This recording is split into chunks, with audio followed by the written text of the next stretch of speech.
তো দর্শক, আজকে আলোচনা করব যে বট বাহিনী জামাতের। আমরা গল্পে শুনি যে হিউজ পরিমাণে বট বাহিনী আছে।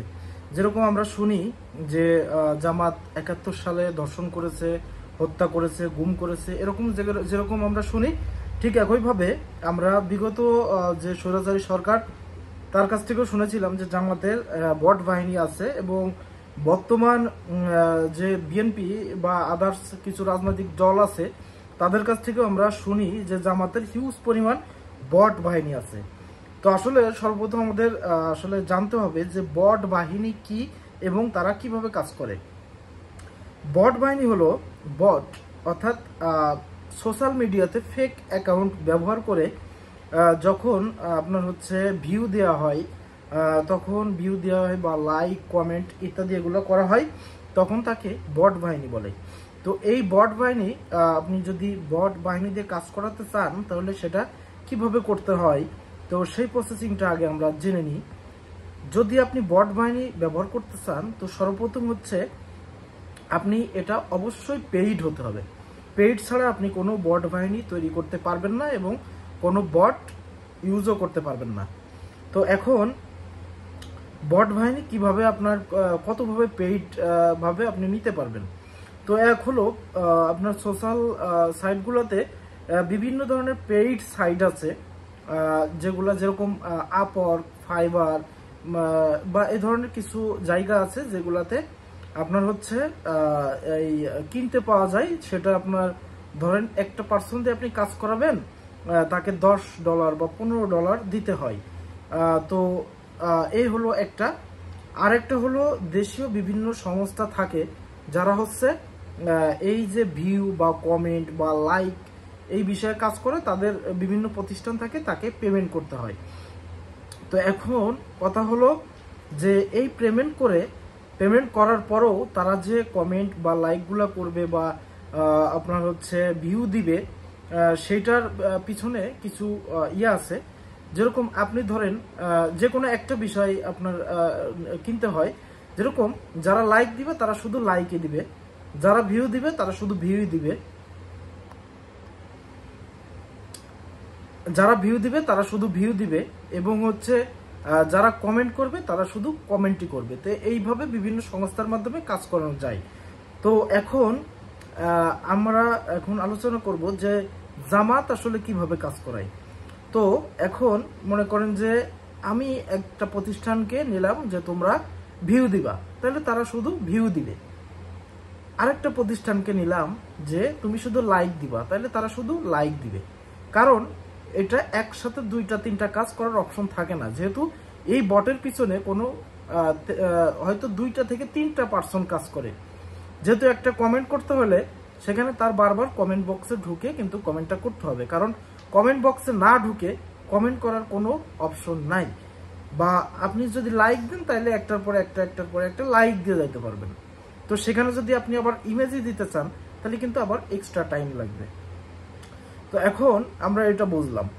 তো এখন কথা হলো এই বট বাহিনী বা বট যে আপনি বট ব্যবহার করবেন, এটা কতদিন করা যায়।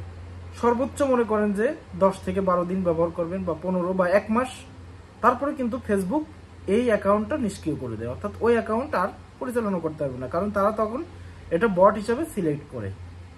তো এখন কথা হলো যে জামাত কিভাবে কাজ করে। তো আমরা আসলে জামাতের বিরুদ্ধে অনেক গল্প শুনি। হ্যাঁ, আসলে এই গল্পগুলা যারা বলে তারা নিজেরাও জানে যে এগুলা একটা নিছক গল্প। কারণ জামাতের যে আপনার হচ্ছে নীতি বা আদর্শ, সেখানে রাজনীতি করতে হলে আসলে অন্যদের কোনো অবস্থানই নাই বা কোনো আদর্শই নাই। হ্যাঁ, তো এই জন্য জামাতের বিরুদ্ধে এমন কিছু কল্পকাহিনী বলে যে যার মাধ্যমে জামাতকে দমিয়ে রাখা যায় বা যার কোনো উত্তর হয় না। তো আমি এটা প্রমাণ করতে চাচ্ছি যে জামাতের কোনো বট বাহিনী নেই এবং এই ধরনের কোনো ফ্যাসিলিটিও জামাতের দ্বারা সম্ভব না। কারণ আপনি যদি একটা বট বাহিনী ইউজ করতে চান তাহলে হিউজ পরিমাণে বট বাহিনী লাগবে, যারা কমেন্ট করবে, লাইক করবে, শেয়ার করবে এবং যারা ভিউ দিবে। কারণ হচ্ছে এটা একজন দুইজনের কাজ না, ঠিক আছে? তো জামাতের এ ধরনের কোনো বট বাহিনী নেই এবং আর্থিক সক্ষমতাও নাই। যদি এটা করতে পারতো তাহলে একমাত্র আমলিগ অথবা বিএনপির দ্বারা সম্ভব ছিল। তো এখন আপনাদের কি এটা মনে প্রশ্ন জাগে না যে জামাত যদি বট বাহিনী ব্যবহার করতে পারে তাহলে বিএনপি বা আমলিগের মতো বড় রাজনৈতিক দলগুলো কেন এটা ব্যবহার করতে পারে না? তো আসলে এটা সম্ভব না। অন্তত বাংলাদেশের কোনো রাজনৈতিক দল দিয়ে এই বট বাহিনী ব্যবহার করা সম্ভব না, কারণ এটার হিউজ একটি খরচ আছে এবং বাইরের কান্ট্রিগুলোর পার্সনদের দিয়েও আপনি বট বাহিনী ব্যবহার করতে পারবেন না, বাংলাদেশের পার্সনদের দিয়েই ব্যবহার করা লাগবে। এজন্য এটা বট বাহিনী কখনোই ব্যবহার করা সম্ভব না। এখন প্রশ্ন হলো, তাহলে জামাতের এই যে লাইক, কমেন্ট বা শেয়ার বা হচ্ছে এইগুলো আসে কোথা থেকে?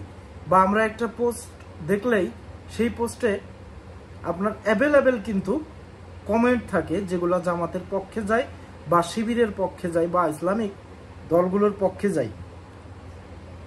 তো এখন প্রশ্ন হলো এটা আসলে আসে কোথা থেকে এবং এই কমেন্টগুলো করে কারা? এখন আপনার একটা হিসাব করা লাগবে যে বাংলাদেশের 92% মুসলিম কান্ট্রি, 92% মুসলিম কান্ট্রি এবং আপনার অন্য অন্য যে ধর্মাবলম্বী আছে তার ভিতরেও আপনার মনে করেন যে 5%-এর উপরে তারা কিন্তু সহিংস বিরোধী বা তারা আদর্শিকপন্থী। তো এখন এখানে একটা বিষয় হলো যে বাংলাদেশের যতগুলা রাজনৈতিক দল আছে তার ভিতরে ইসলামিক দলগুলোর বাইরে কোনো দলের কোনো আদর্শ নাই। আমি আদর্শ নাই এই অর্থে বলতেছি যে জামাত বা ইসলামিক যে দলগুলো আছে, ইসলামী আন্দোলন বা খেলাফতে মজলিস, এই দলগুলোর আদর্শটা কি?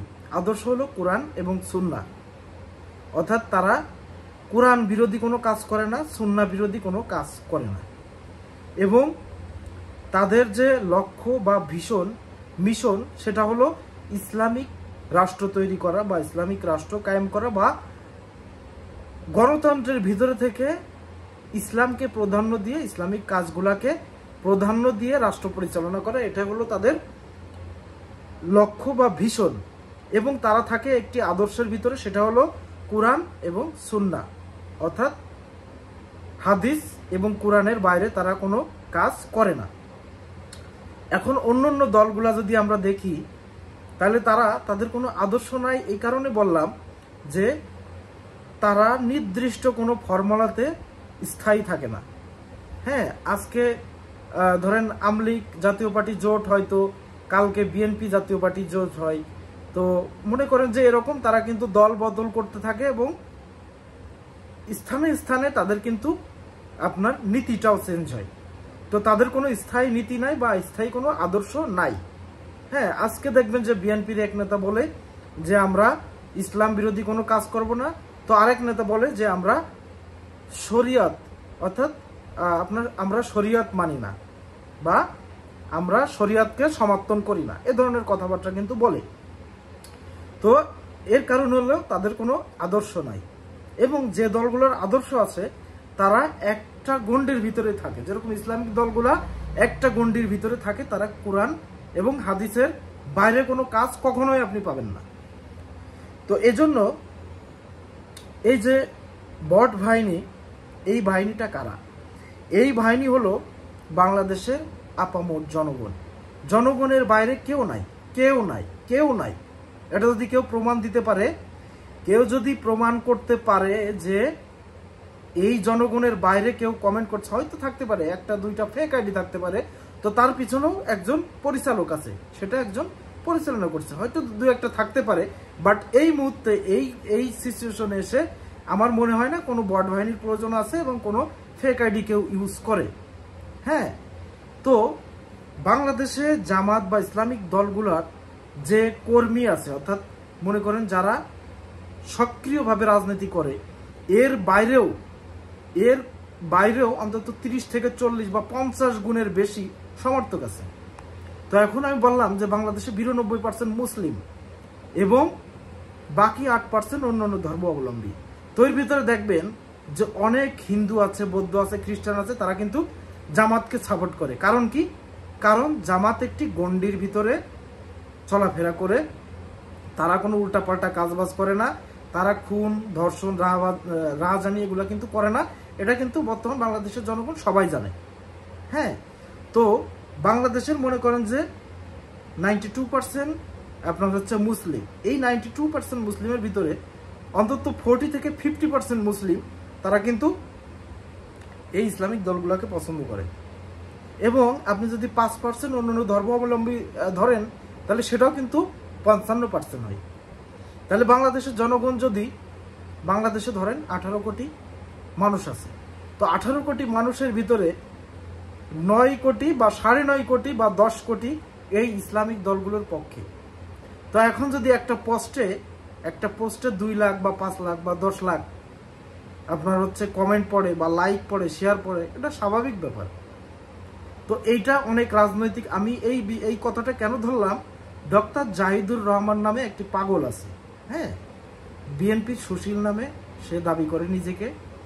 তো এই পাগল গত দিনও কিন্তু সে তার নামের আগে কিন্তু ডক্টর আছে, হ্যাঁ, ডক্টরেট করা। তো ডক্টরেট করা সে মনে করছে আমি কি একটা হয়ে গেছি, আমি যেটা বলবো সেটাই অ্যাকসেপ্টেবল। তো এর আরো অনেক নেতা আছে যারা এই যে জামাতের বিরুদ্ধে এই ইয়েটা ব্যবহার করে। তো আমি নিশ্চিতভাবে বলতে পারি যে বট বাহিনী নামে কোনো বাহিনী অন্তত জামাতের সাথে নেই। অন্য অন্য রাজনৈতিক দলে আপনি পাইতে পারেন, যদি কেউ প্রমাণ করতে পারেন তাহলে আপনি যা বলবেন আমি সেটাই করব, কেউ প্রমাণ করতে পারবেন না। তো আজকের ভিডিওটি এ পর্যন্তই, দেখাবেন নেক্সট কোনো ভিডিওতে। সে পর্যন্ত সবাই ভালো থাকুন, সুস্থ থাকুন, আল্লাহ হাফেজ।